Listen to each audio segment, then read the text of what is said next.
And you may ask yourself, well, how did I get here?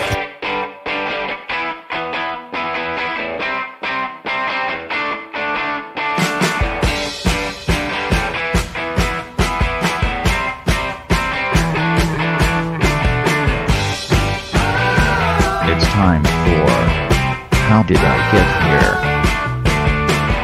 And now here is your host, Johnny Well, we talked all night. Hello, Tamika Soretti. Hello. So, in preparation for this, I just, about 6 minutes ago, finished watching The Closet. Nice. Okay. Yes. I don't like that guy. Well, in real life, to be honest, he's a really, really sweet guy, and He's just Richard, a really good actor. yeah, and he had a really tough time with that role. So, That seems like it would be. And you wrote and directed that. yes. Now, do you share that with the public? Like, if people go to that, can I share that? Yeah. On like our you can- Facebook page? Yeah, it's a very, very, very powerful piece of work. Thank you. Thank you. And the actors that you chose obviously were great, but there was... How much work did you do with them as a director? You know what? I didn't have to do much. The story is one of many of my stories. I am a survivor of domestic abuse. I'm sorry. Yeah. So, and people say, write what you know. So that's what I did. And I was working with a group of women, dames in film.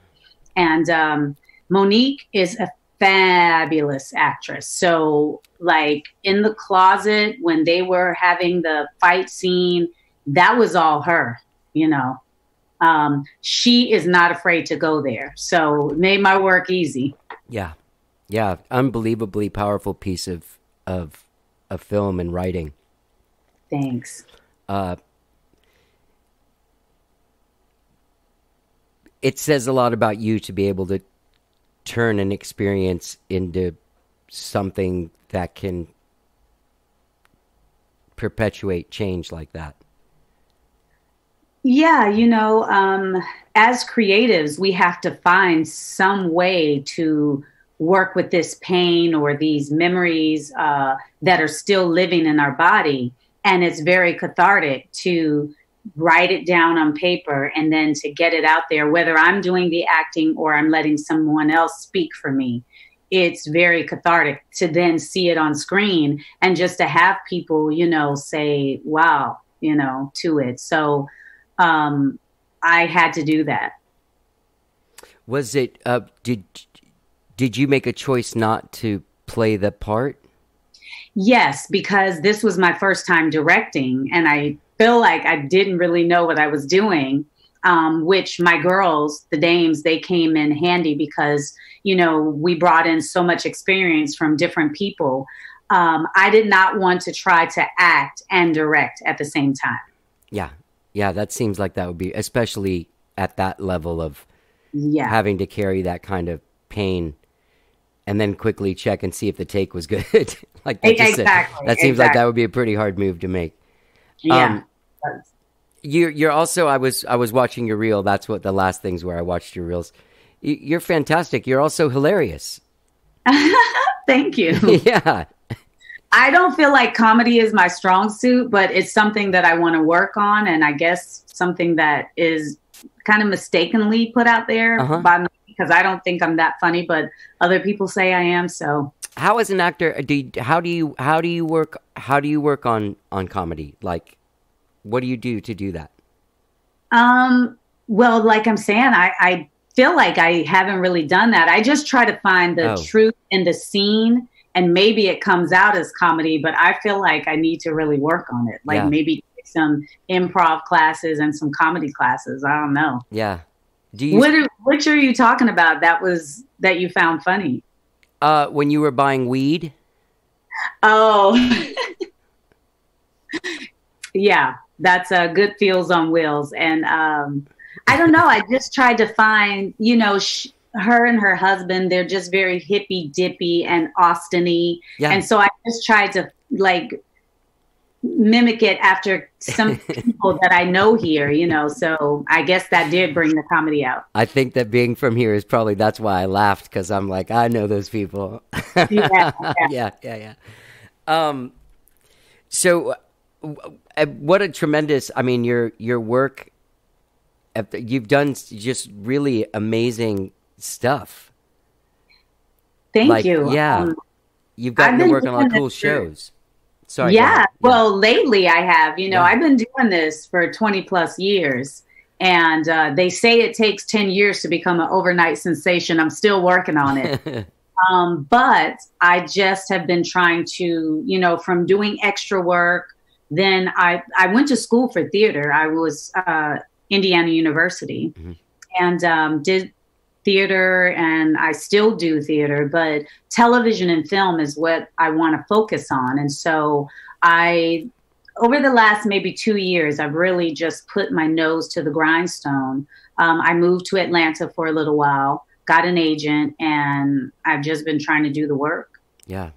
There's a lot of the work that was here moved kind of like to Atlanta, didn't it, over the last Yeah, decade? it's kind of been jumping around. Before it was in, New Orleans because of incentives. And that's what we need to focus on, the incentives, because wherever the money goes, that's where the work goes. Yeah. And so then it was Atlanta. And now I think some of the work is going to be moving to New Mexico, because Netflix and Amazon, I think, created really big hubs there, and they're going to be doing a lot of work. Wow. Is there a difference as a person that watches things? Is there a difference when you're working on a Netflix show as opposed to when you're working on a CBS show? I don't think so. I think it's still like, if it's television, that's the medium, and they just do it a certain way, and it's all of the shows do it. So far, everything I've done is co-stars. So you're right. In and out. You come in, you're just one episode, and the next layer is guest star and then recurring. And so I think it switches in between those, because co-star, like I said, you're in and out in an episode, you get your scene, and that's it. Guest star, you're, kind of starring on the show. Yeah. It's bigger than co-star, but then recurring is where everybody wants to be, because then you've got a daily job, and it just shifts from there. Now, doing a movie might be different, because depending on your role, you might, just have a few lines, or if you're a star of the movie, then you're working through that month and a half, 2 months, until the film is finished. Yeah. Well, this is all, I'll post this stuff on there. People should definitely see The Closet. That was a really moving piece of work. And I'm glad you made it. I'm sorry you had to go through what you had to go through, but I'm glad that you made it. Well, both ways, made the film and made it, Yes. And they say what doesn't kill you makes you stronger. And then you have a voice, I've been told I have a very specific voice. You have a very powerful voice. Thank you. Yeah. Thank I also like your singing. Thank you. Yeah. I delved into it for the last hour and 40 minutes. But I'll definitely spend more time listening to more stuff. In light of everything that's been going on in the last couple of weeks racially in America, what I'd like to stop referring to as a in any negative light, but look at it as what's happening is a grand awakening. That's a good way to look at it. Because I was thinking, oh my God, we went through the pandemic with COVID. Now it's a racial pandemic, It's not a racial pandemic. But, it's an awakening. I like that. Yeah. It is to Tucker Carlson, but he'll get hip soon enough, hopefully. Yeah.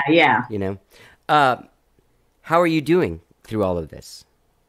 I've had my ups and downs. It's one day I'm a blabbering mess of a person, because I just can't wrap my head around it, that 2020, what we as a people are still going through just to be considered equal. But then some days I'm brave as shit. And I'm like, we're going to fight this. We're going to do it. We're going to win it. And I actually, I'm a grandmother now. So it stops me from doing as much protesting as I would like. But this past Sunday, I was able to go to one of the protests. And I'm glad I got out there because I'm, one of those people. I go and I protest and I stand up, show up at the police station, it's been hard because I'm thinking too, my son, he's a Black man in America, and he's had run-ins with the police. He actually got physically abused by 4 officers while he was in custody. And I fear for his life every day,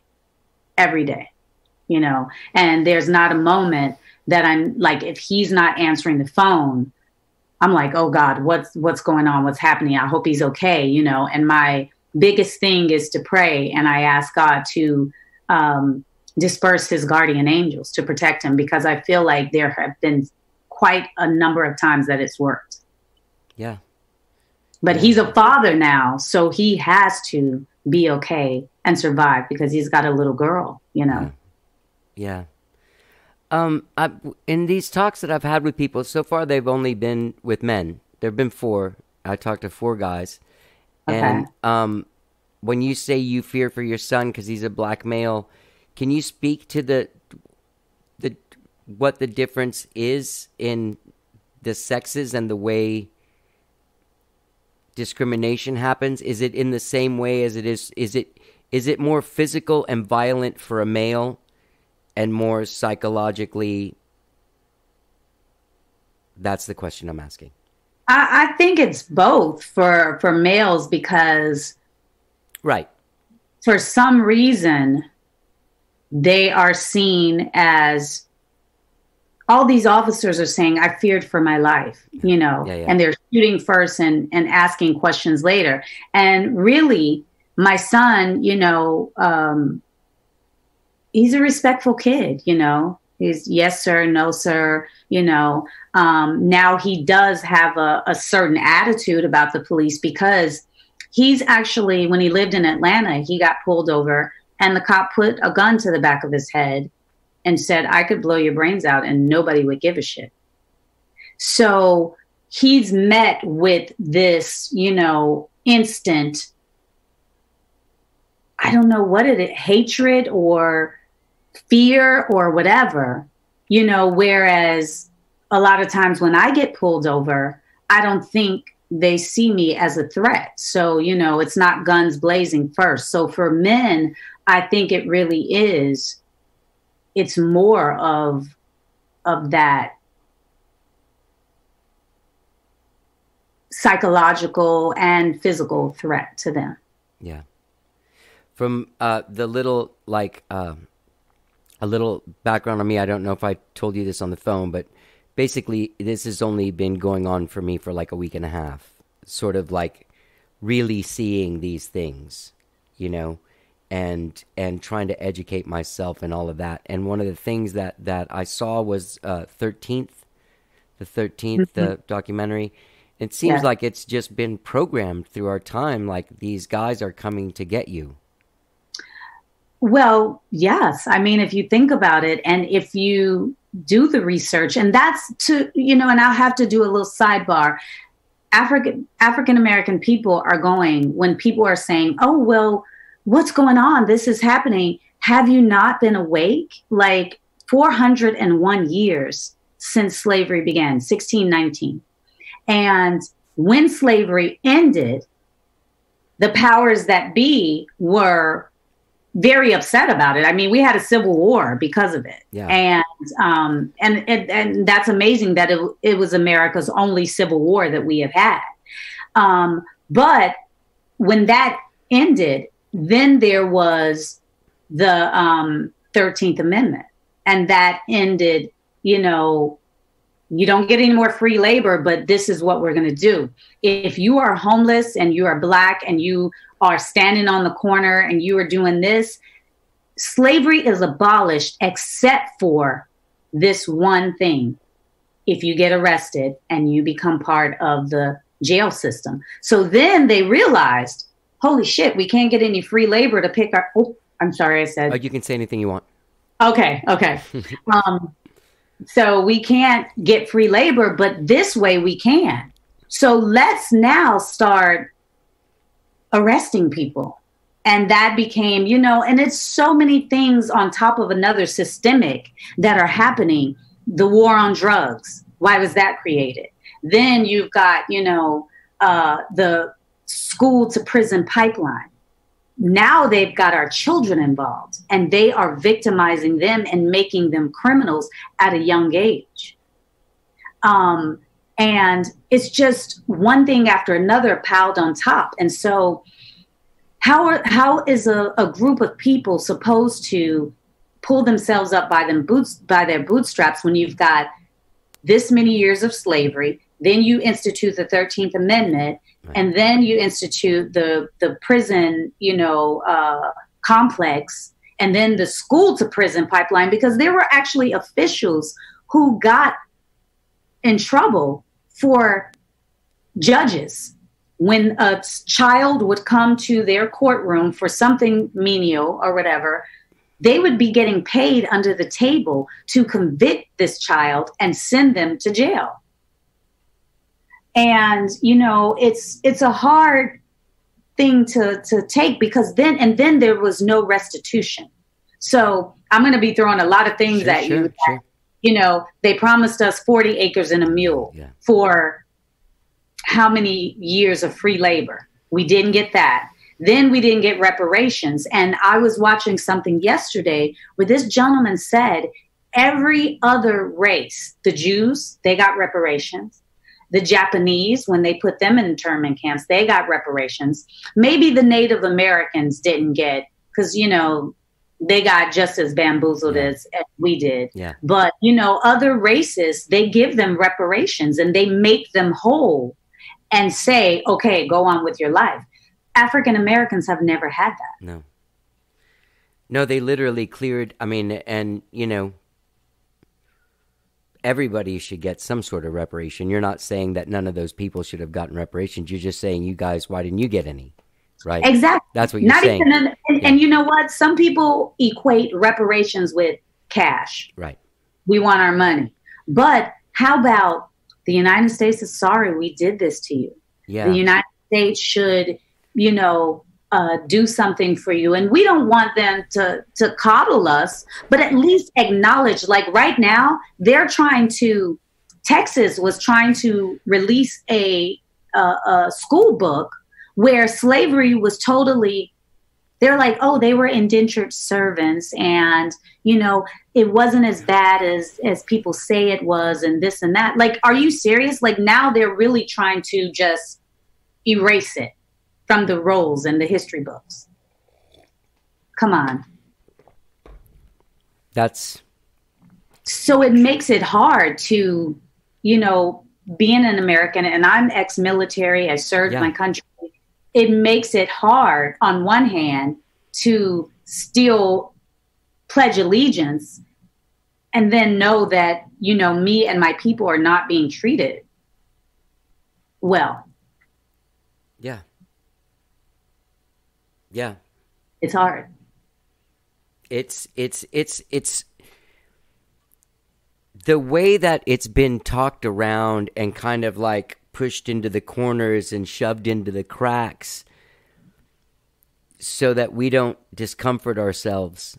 Exactly. It's this weird, that's white privilege, it's weird because as a person that has just kind of benefited from being white, you don't think about that as it's happening because the way you're educated is already whitewashed, let alone like erased, like you're talking about. So you do have this kind of like, well, I'm not racist, so we're all good, right? You know what I mean? But there's more that you're not acknowledging. And they're the little microaggressions and the little things that are systemic that you don't necessarily notice. But then you go, well, what's wrong with that? Well, it's really racist, or it's prejudiced, or it's this or it's that, you know. Let's take, because actually, and I did a live thing on Facebook about it a couple of weeks ago. It actually, May 31st and June 1st were the 99th year anniversary of Black Wall Street. Do you know about Tulsa, Oklahoma? 1920. This is the sad part about it. I was watching The Watchmen, and they depicted it in there, and I was like, that happened? And so I Googled it, and I was like, how in the fuck did nobody ever tell me this? This is what I'm talking about. This is an actual event that happened. It's almost 100 years, and nobody knew about it. I had a friend who, when I did the talk on Facebook, he was like, I'm from Tulsa, Oklahoma. Never heard of it. Because they, and as a matter of fact, the Red Cross would not give exactly how many African Americans were killed in that massacre. It's not, and they call it the Tulsa riots. It was not a riot. It was a massacre. Can you tell it so that whoever's listening, because they probably don't know either, they're like, oh, that thing from Watchmen was real? Yes, it was real. And people were astounded. So 1921, Tulsa, Oklahoma, there was a subdivision called Greenwood, and it was all African American. We had our own bus system. We had banks. We had hospitals. We had like 3 or 4 planes. Their restaurants, everybody, business was booming, and everybody, and it was the perfect example of separate but equal. And they were in their little area, minding their own business. And I read stories that a lot of the whites in the area were jealous. So one day, and I forgot his name. He was 19, I think he was 19 years old or something like that. And he was a shoe shine guy. And he went into this building, and he got into the elevator. Back in those days, they had the elevator operator. You know, you would get in, they say, what floor? Mm-hmm. And then they close the little door. Well, he tripped, or somehow he touched her. She was, her name was Sarah something. And she yelled rape, or that he tried to, you know, sexually molest her or whatever. Well, gang of white folks go and they get him, and they take him to the courthouse. They arrest him. Well, supposedly some people came, and they might have taken him and lynched him. Well, the blacks from Greenwood, they got their guns and they showed up to the courthouse, and they wanted him, you know, to be taken back to Greenwood. Shots were fired. 12 men were killed. I believe it was 10 African Americans and 2 white men were killed. And so all of the whites went over to Greenwood, and they started looting. They started shooting and killing and burning down everything.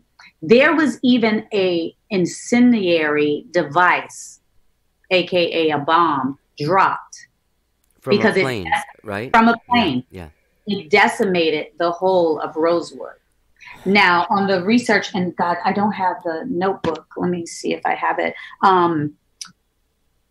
In property, it was $1.25 million in damage in property. In 1920, so that in 1921. Jesus know what that is. Yeah.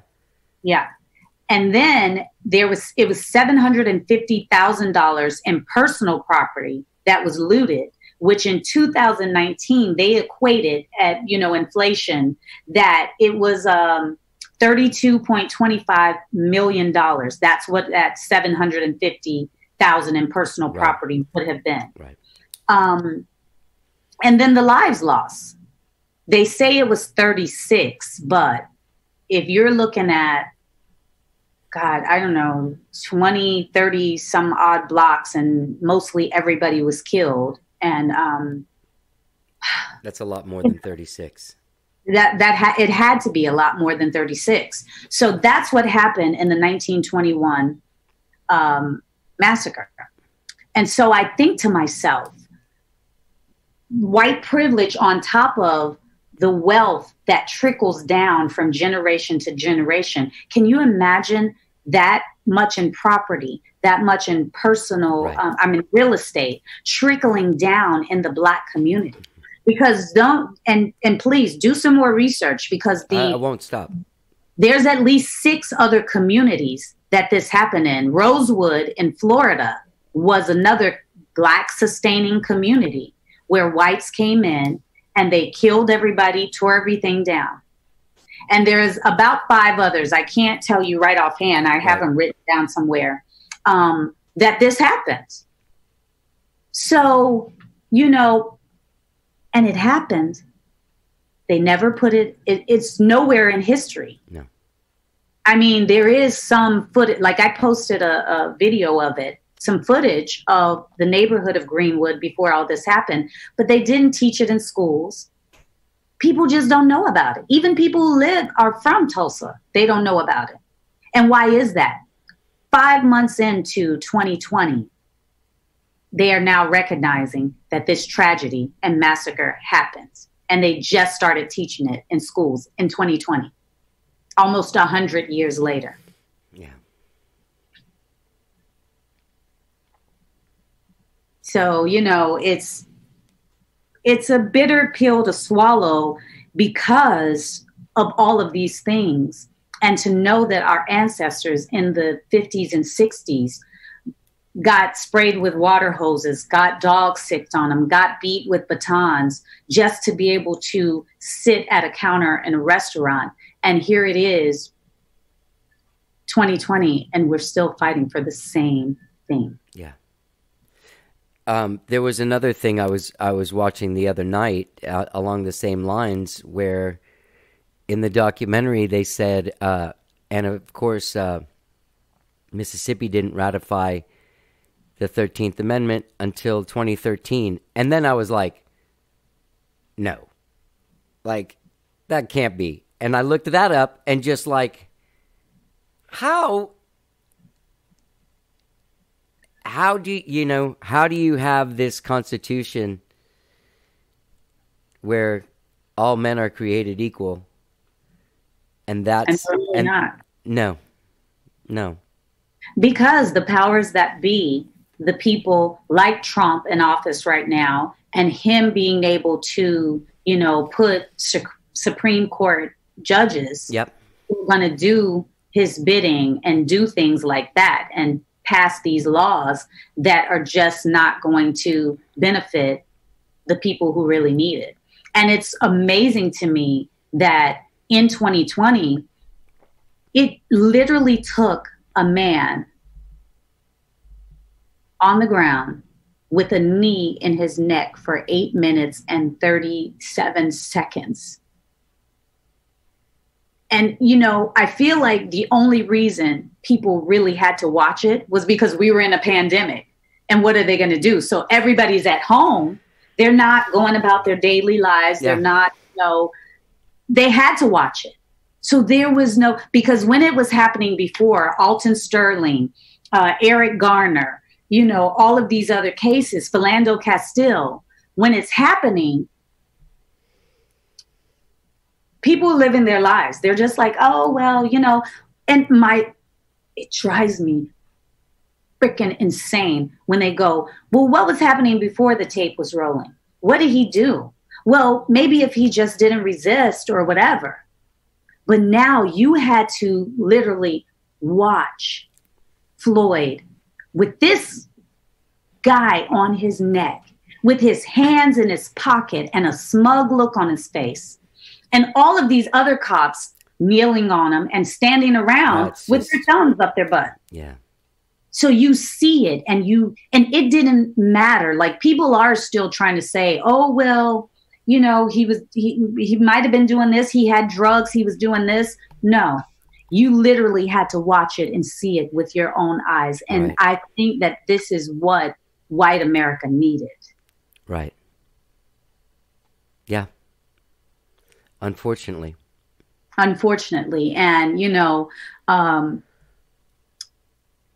George Floyd's daughter, she said, Daddy changed the world. She knows that she had to lose her father but hopefully things are going to change, because it now feels like there's an undercurrent like never before, that people are listening. They're actually listening to us and saying, what can I do? Like, you know, and I feel split. I want to be a teacher and, you know, help people out. But then I do want to say, like, what have you been doing for all of your life that you don't know all of this? And it's not my job to teach you.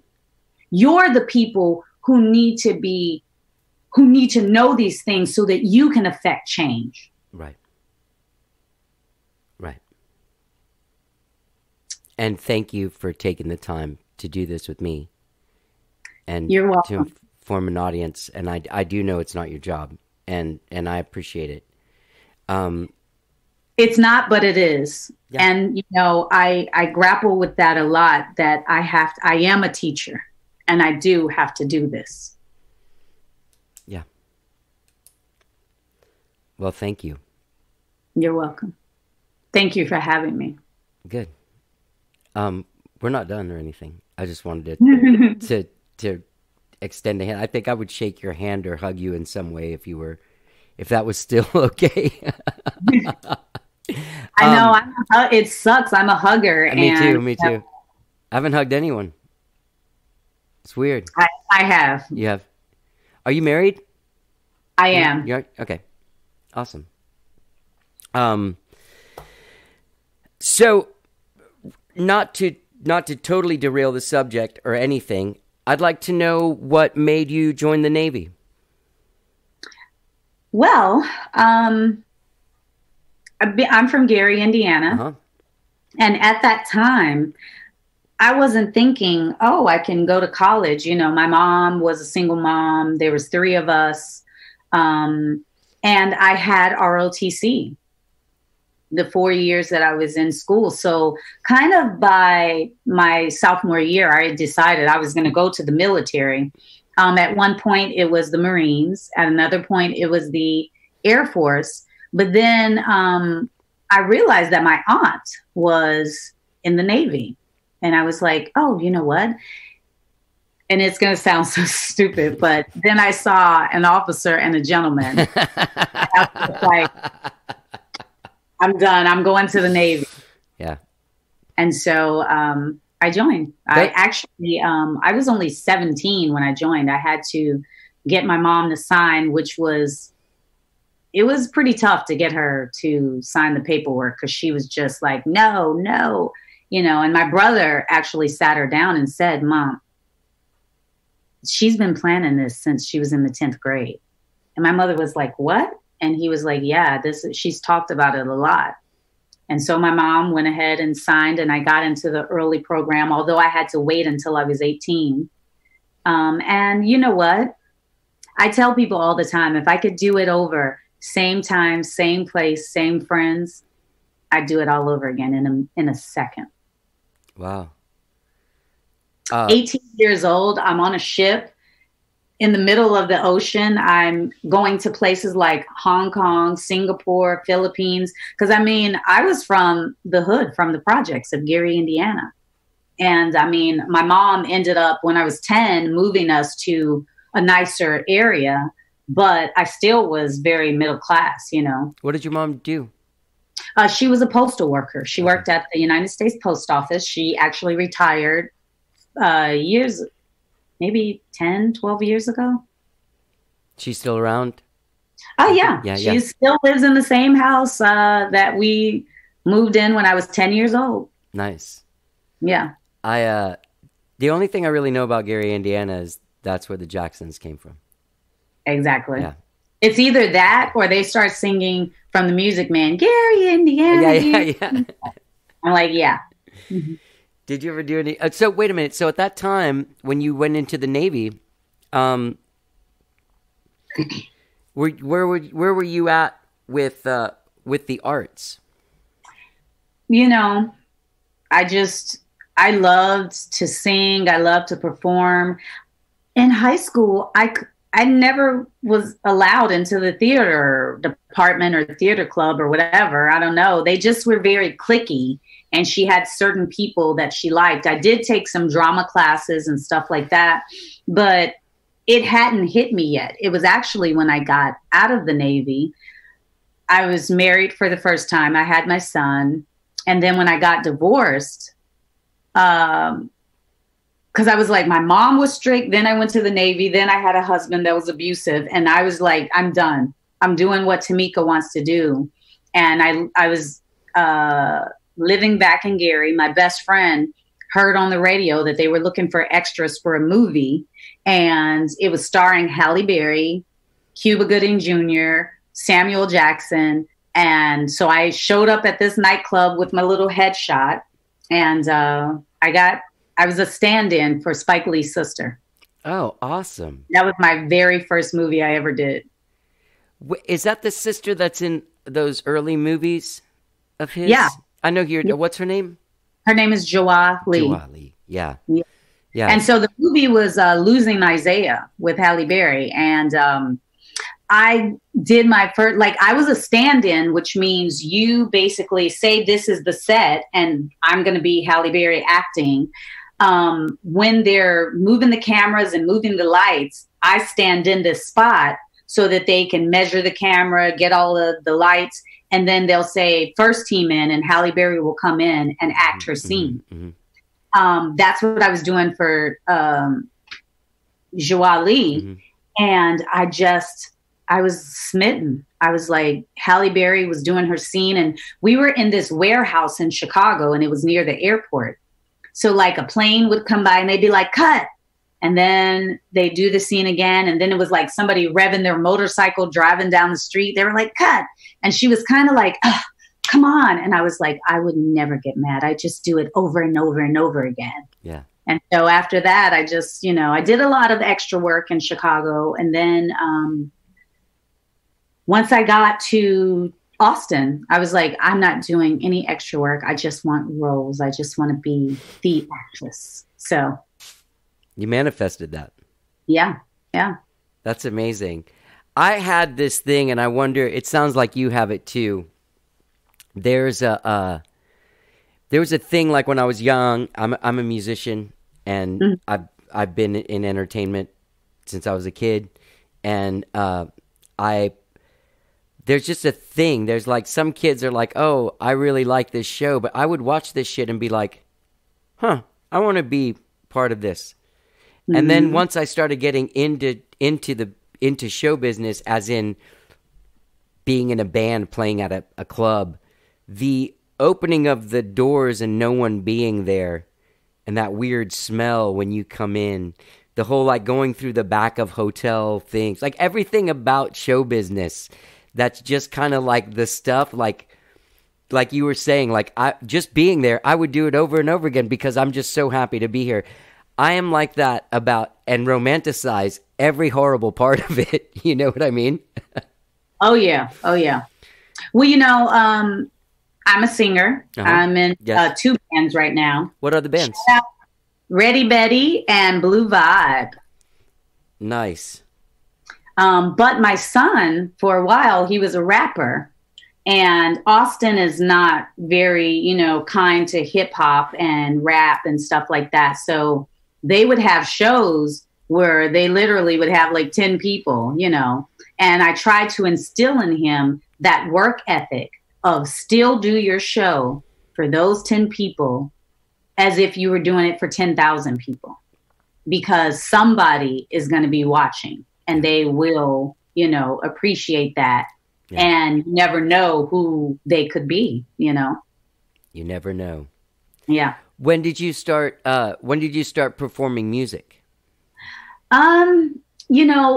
If I had to go back and talk about it, I actually think music was my first love. Right. Because every birthday I have a record player, and if a new one came out, I'd get the new one with the tabletop with the 2 cassettes. Yeah. And I would go to bed with my radio on, and my mom would come in my room and shut it off. And that would wake me up, and I'd be like, oh no, and I'd turn it back on, And I was that kid with the radio on, trying to press record and play, make my dub tapes and stuff. music was really my first love, and I just never thought that I had the voice to do it or whatever. So when I got out of the Navy, I started going to like karaoke, and I started perfecting certain songs, and people were just like, "Oh my God, you sound so good." Like, you know, and so, and I actually just found this tape and I transferred it to a DVD. I was going to do a lip sync show. And I was like, I wonder what would happen if I actually sang for real. And I did, and it was good. And so I was getting good response back. And so, but it wasn't until I moved to Austin, Texas, I found a group called Girl Guitar. I actually started trying to learn how to play my guitar, because when I was in high school, my mom bought a guitar and she had like this pitch pipe. Mm-hmm. And me and my brother were just like, what are we supposed to do with that? Like, I had no clue how to play it or whatever. Yeah. Then when I was in the Navy, I bought my first guitar for $5 from a girl named Lisa. And I just started taking lessons, trying to learn how to play it. I'm still okay on it. I can, you know, write some songs and accompany myself and sing and stuff. And if there's certain songs I want to learn how to play, but I really like being the singer. And so in Girl Guitar, they would do bands, and it was actually a class. And so we started a blues band, because that's where kind of my love is, blues and funk, you know, and jazz. And so I started singing with the blues band. And after that, it was just, I started my own band, which was Blue Gardenia. It was an all-female blues band. Awesome. Yeah. And then we broke up, and then I joined Ready Betty. And then I left Ready Betty and I joined Blue Vibe, because my bass player, they're a bunch of IBMers, and they started a blues band, and then they needed a singer. So I started singing with them. And now I'm part of the band. And now Ready Betty, they've asked me to come back. And so I'm singing with them too. That's nice. Yeah. I guess obviously you guys don't know when you'll be playing again, because I actually have my first gig on, and it's Blue Vibe Unplugged, because it's just going to be me and the guitarist. We're playing at, is it Amps and Barrels in Georgetown, on the Georgetown Square? I don't know. Yeah. Let me see. I don't think I've been to Georgetown since like 1995, when I played a weird frat party there. Yeah, I think it's Amps and Barrels. It's a really cool place. Yeah, Amps and Barrels in Georgetown. It's on the square. They have food and everything. Well, they created they had a small little stage in the bar area, but they've created a venue next door. And so we're going to be playing just Bob and I, the venue. Okay. And that's June 26th from 6 to 10. Okay, yeah, this will be out next week, so I'll be sure to mention that. Okay. And plus you just did, and I wrote it down. Right. As far as the Austin music scene, there's a thing I've been playing. I lived here when I was a teenager, and my mom died. I moved away, but I played with like grown people then. Like I was like a little guy in the band. Oh wow! And not like little, but like 16. And and then I came back here in 1991. I ended up playing and, you know, getting into the scene, doing a lot of music stuff. And at some point in the mid-90s, a friend of mine put together this record compilation, and it was a tribute to Prince. And through my conversation with my musician friends, I've been trying to figure out, and I've never done anything about it, but I have throughout my career been like I will be playing a show and you just kind of look around and you're like, there are literally no black people in this room. This is just, it's kind of weird. And I have friends, you know, I have family from Miami and stuff. When they come visit, you know, you go, oh, let's go see this thing. You go there and they're like, there's no black people here. Like, just kind of like, what's going on? And when the other day, after sorry, after one of these conversations, I picked up this record, this Prince tribute record, and I turned it over, and there is not one black artist on this record. That's par for the course here in Austin. I'm going to tell you something that's hilarious. When I first moved here from Gary, Indiana, that was 2001. I used to go to places and I would literally just count. I'd be like, 1, 2. Yeah. Black people, you know. And even in Chicago, there's like 3 or 4 reggae clubs. And I love reggae. Moving here, you had Flamingo Cantina, and that was supposed to be the reggae club. I think I ventured downtown and I'm standing outside looking at the Jamaican flag saying Flamingo Cantina, but there was like a thrash metal band playing. And I was just like, yeah. So, you know, several people have said it. If you know Brandon Temple, you know. I just spoke to him yesterday. Yeah. He's spoken out about it. And now Shaka, he's from Writers Against the Storm. Yeah, he's speaking out about it. Now, for me, yes, I sing and I play, but I'm not entrenched in the music industry here because acting is more of my, you know, zhuzh. Right. I like to call it. And I've actually moved to like Atlanta. So my agent is actually out of Atlanta when I book stuff.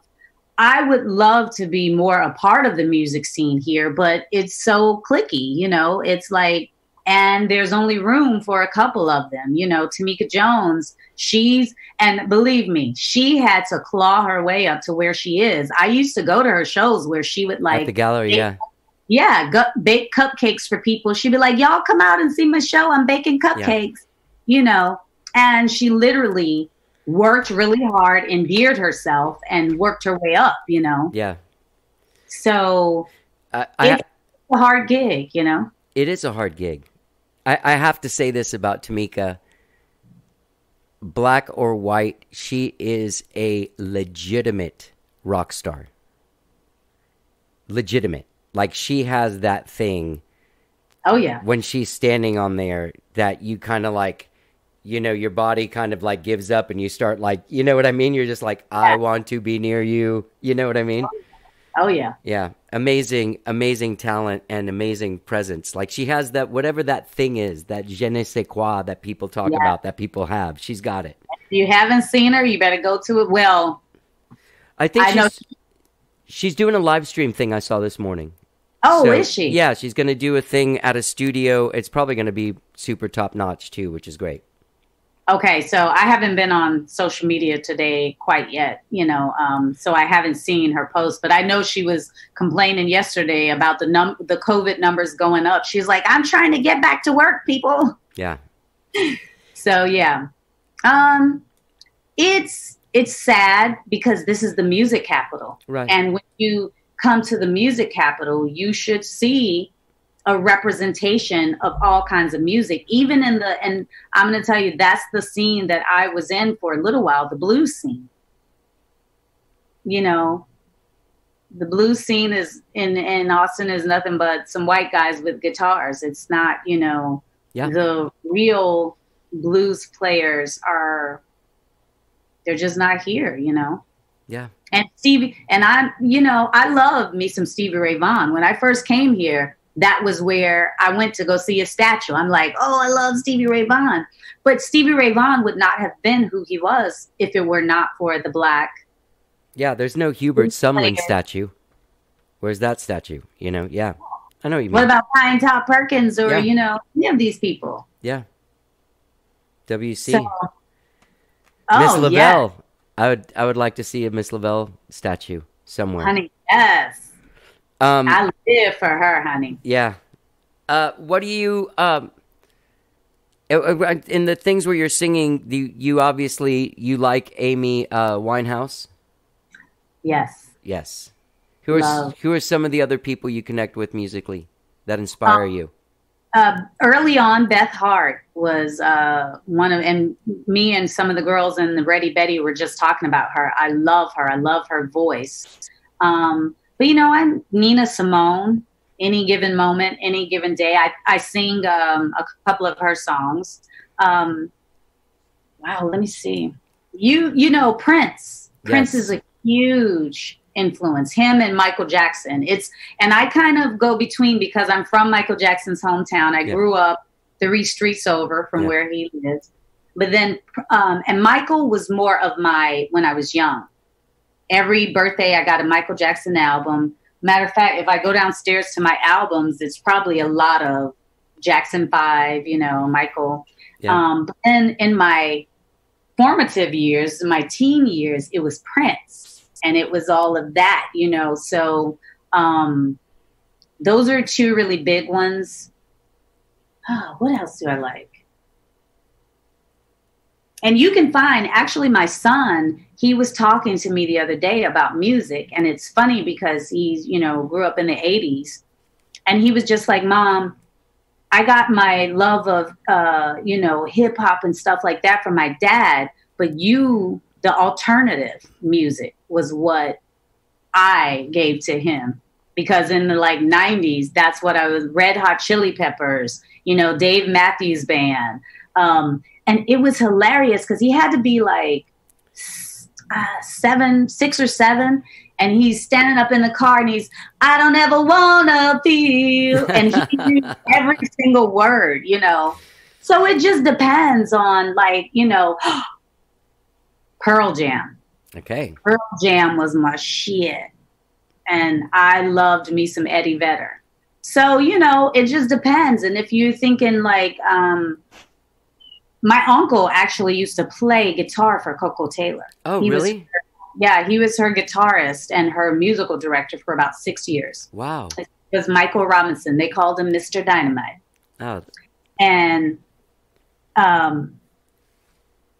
so, Coco Taylor, any of the blues stuff, oh, man. All of it. I'm like, let me look at because music for me, I love it all. Yeah. If it makes me move, and my husband, he cracks up because he's like, you can make a song out of anything. We'll be talking about the grocery shopping list and I'll just start singing it, and he's just like, is everything a song? I'm like, pretty much. Right before you got on the screen, I was waiting for you to show up and I was singing, Tamika's gonna come on my screen. Tamika's gonna come on my screen. And there you go. See? Yeah. Kindred so spirits. What do you play? I play guitar and keyboards and kind of bass, kind of drums. And I record and I write and I'm a singer. Oh, so you do it all. Yeah, I mean, I'm not like Prince by any means, but I work with what I got.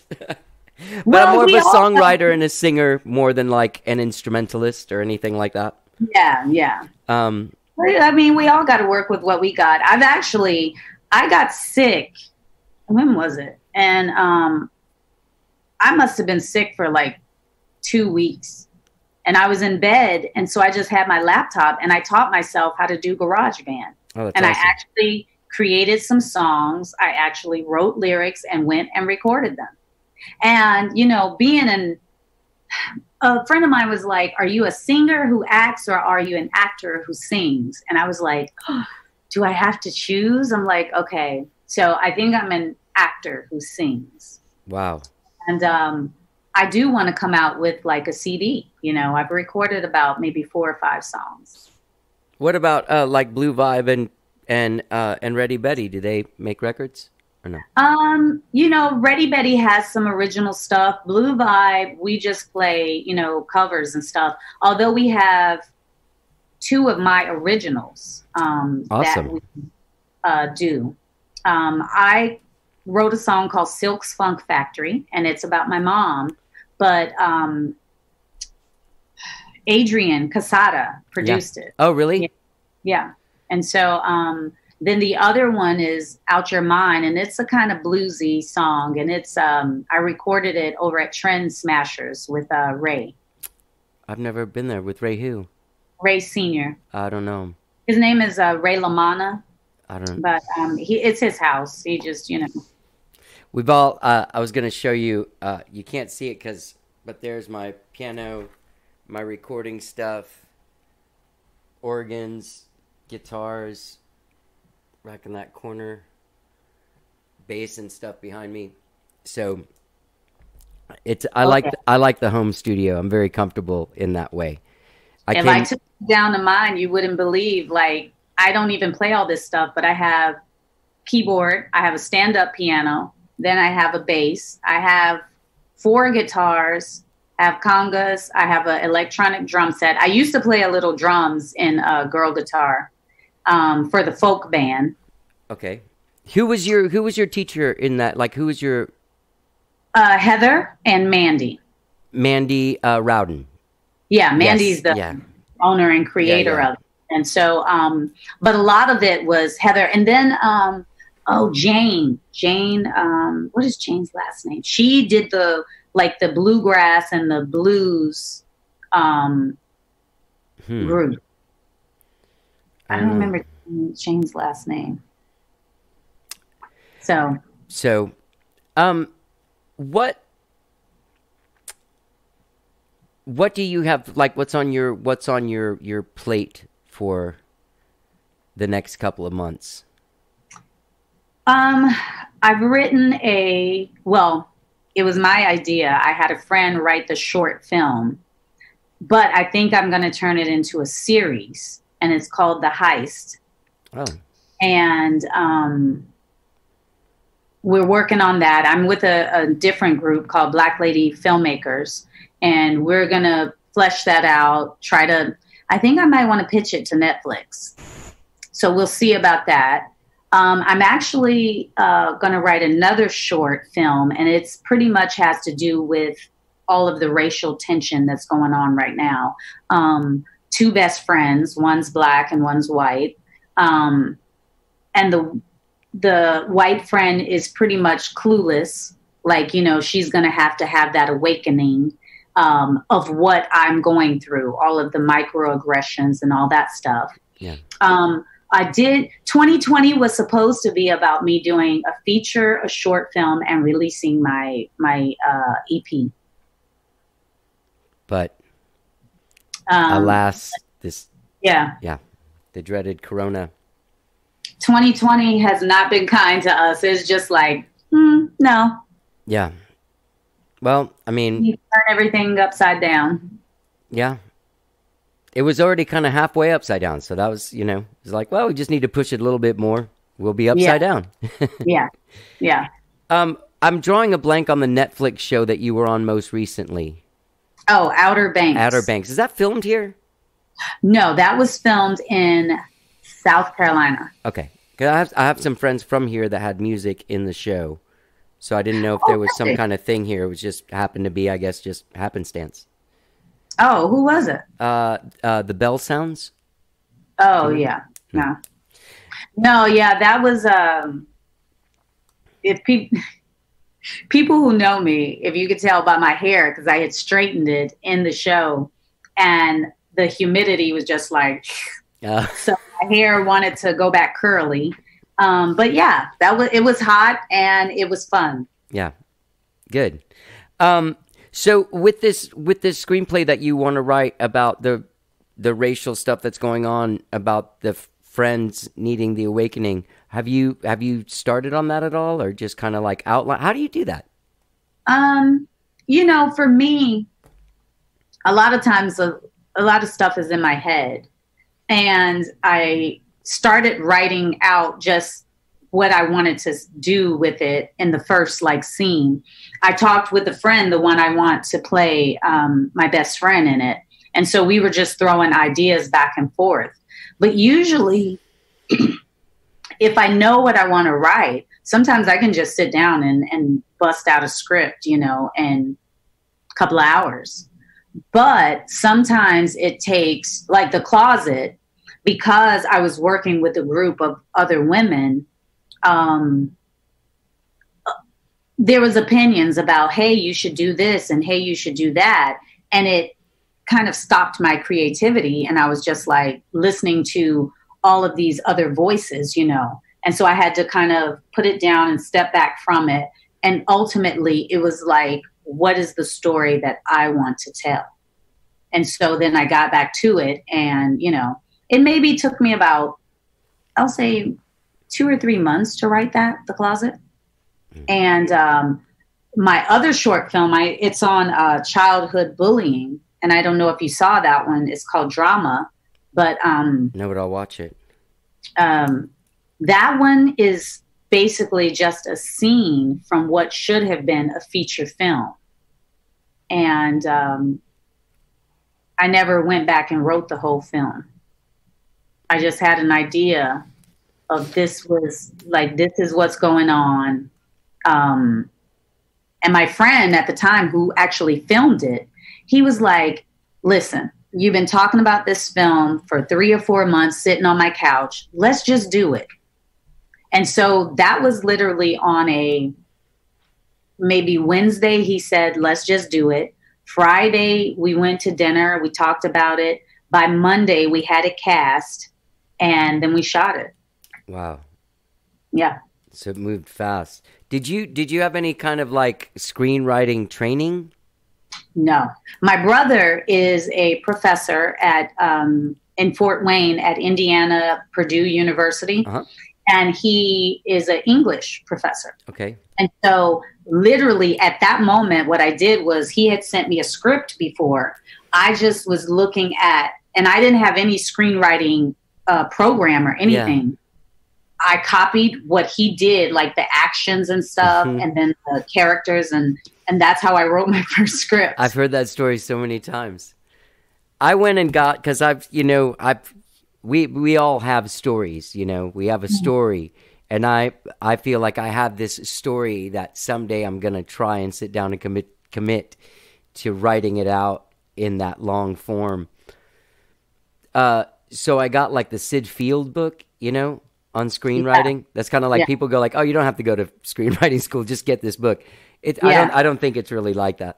But I've heard this, like, I just got a script and saw where everything changed, you know, according to the minutes, and split up the story into scenes and acts.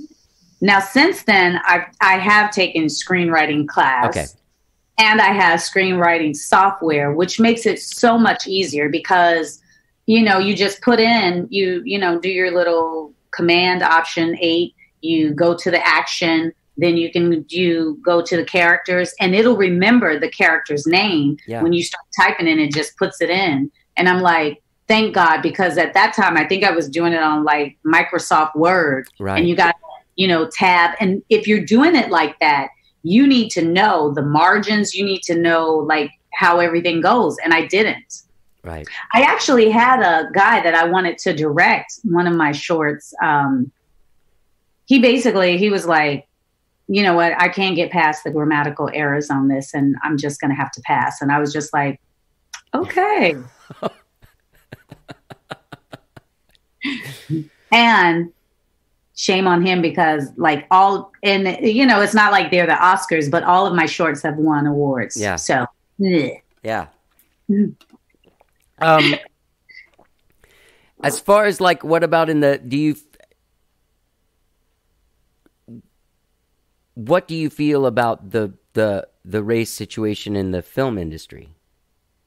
It's just the same as everywhere else. It's the same as everywhere else. It's like, you know, how many years ago? And if you search it, I don't know, it was Oscar So White. And I was on the news with, was it KView? I don't remember. One of the 2 news stations, and they interviewed me about it. And it was like, yeah, Oscar So White. I literally was talking about this because, oh shoot, what's her name? She won the very first Oscar for Gone with the Wind, the first black woman. Yeah. I can't remember her name, but yeah. Yeah, and shame on me. At this moment, I'm drawing a blank, but it was her birthday like 3 days ago or so, on the 10th or 11th. And then the next time that an Oscar was won by a black woman was Halle Berry. How many years? And now we're going into Oscars is 88 years old, 87th or 88. Yeah, something. And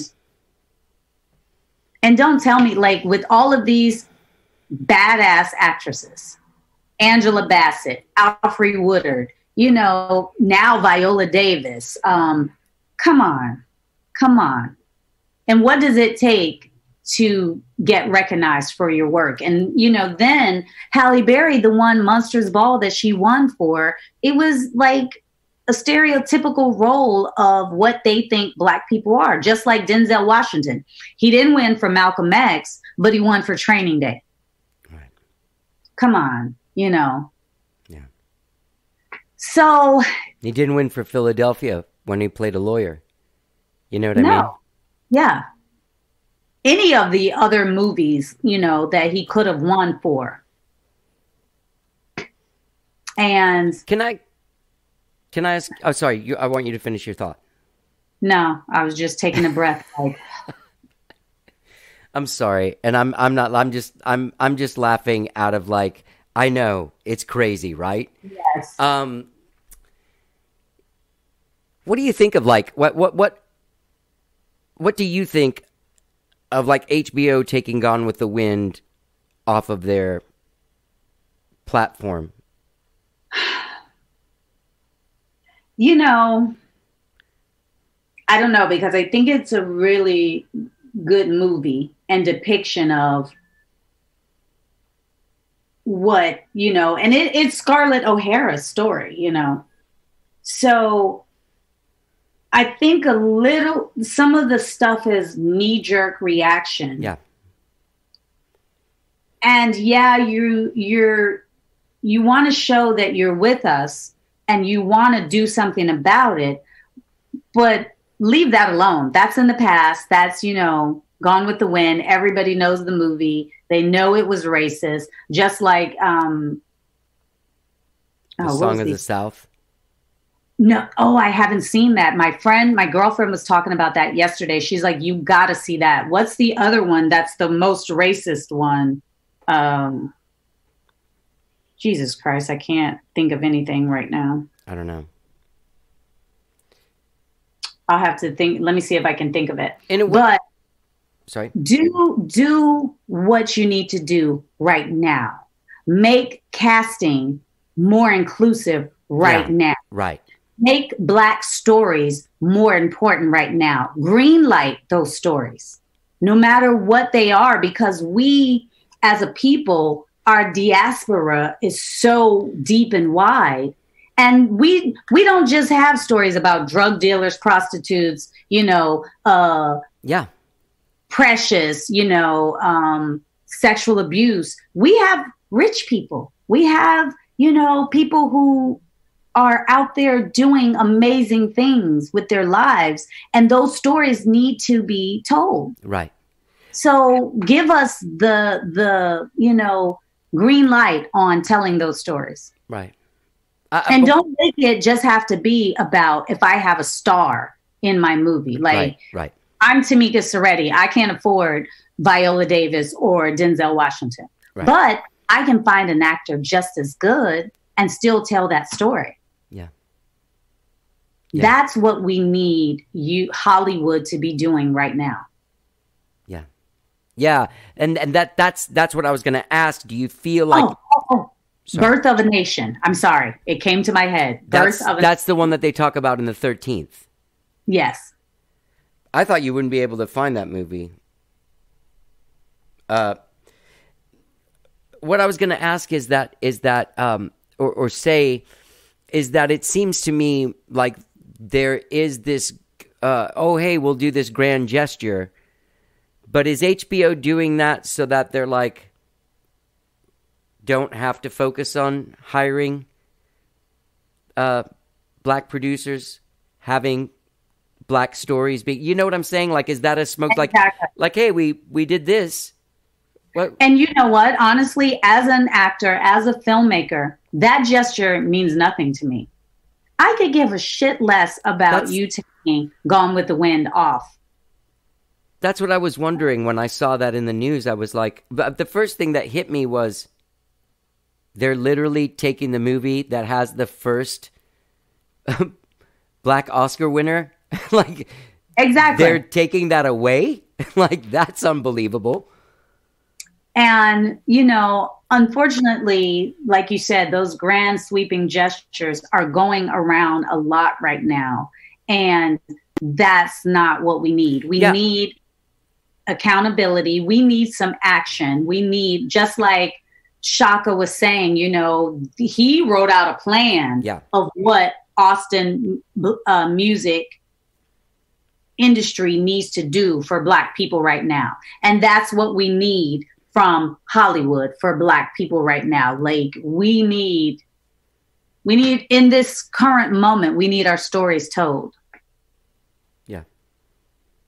And to be able to get to this, because in the end, this money is all it's about. In this society, that's what it's all about. Unfortunately. Yeah. It's sad, because I think about it, like the people he just died, Jeffrey Epstein, all these people that have more money than God. Even I can say like Oprah, like she's now billionaire status. Mm-hmm. When you die, and my best friend's mom always said, well, you never seen a hearse you never seen a U-Haul following a hearse. Like, all of these things, this material things. And yes, they make us feel good in the moment. But when you die, you can't take it with you. No.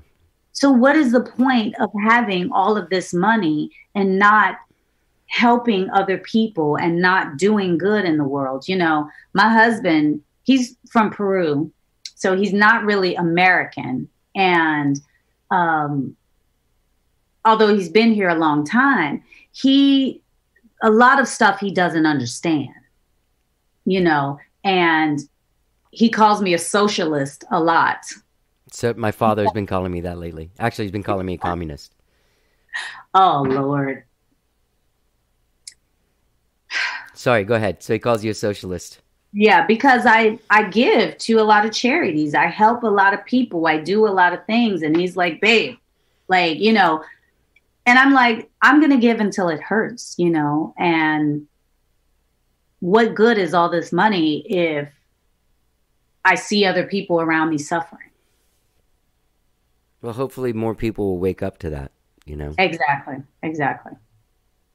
I hope so. Like you said, this is an awakening. I hope it awakens to a lot of different things, not just the racial disparities, but all of these other things, class disparities, people, you think about it with the pandemic, there are a lot of kids that had to stay home. And if they didn't go to school, they weren't going to get a meal for the day. Right. That's something I didn't realize until they were talking about it on the news at the beginning of this pandemic. Like, when we cancel the schools, you realize that this is like how a lot of children eat. I never equated those things. Exactly. It's a lot of fucking shit I got to learn, Tamika. But that's the thing. While you're on this earth, just never stop learning and evolving. Because if you get to a point where you feel like I've learned everything I'm going to learn, you're dead. You're dead in the water. Yeah. At least that's my opinion. Yeah. Yeah. I have enjoyed our conversation immensely. Me too. Yeah, thank you. I really like you. You're the shit. Like you're a badass. Like you're a great artist, a fantastic, unbelievable artist, and just such a great, good-hearted person. Thank you. Yeah. I'll take all of it. I'm very glad we got to meet. For those of you that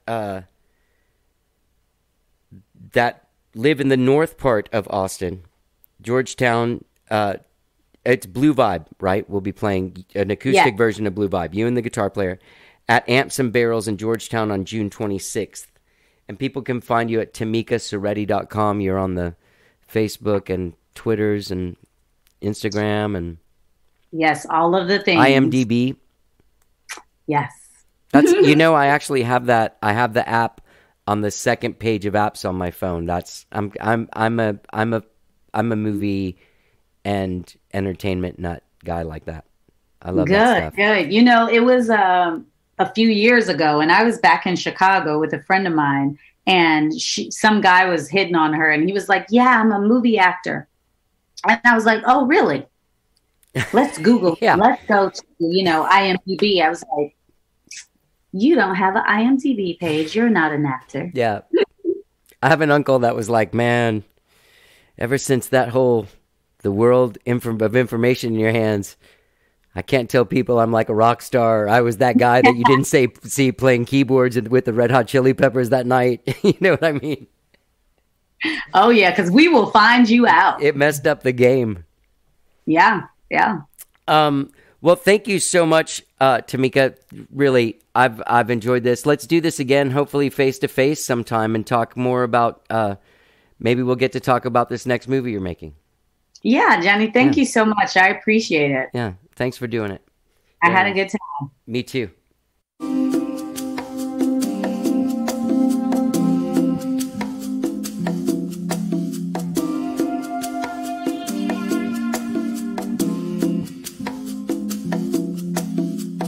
I know you felt me when I came through the door.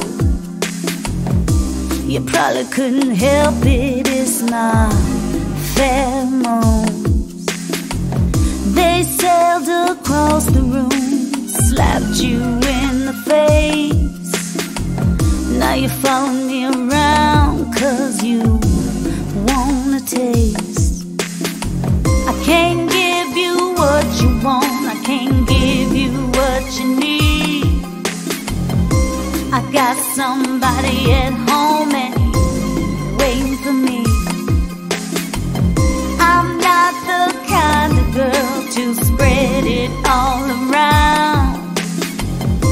It's not my fault what I'm putting down.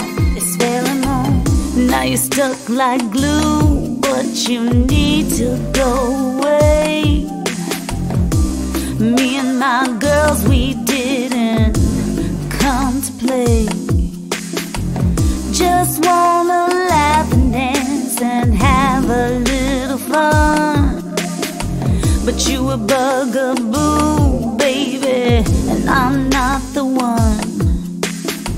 I can't give you what you want, I can't give you what you need. I got somebody at home and waiting for me. I'm not the kind of girl to spread it all around. It's not my fault what I'm putting down. It's pheromones.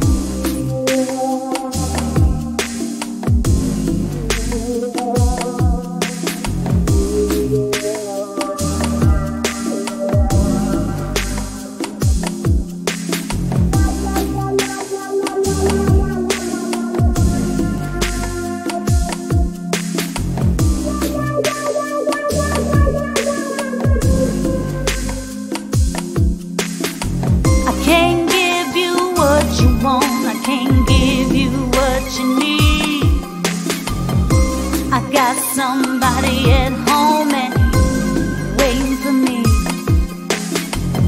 I'm not the kind of girl to spread it all around. It's not my fault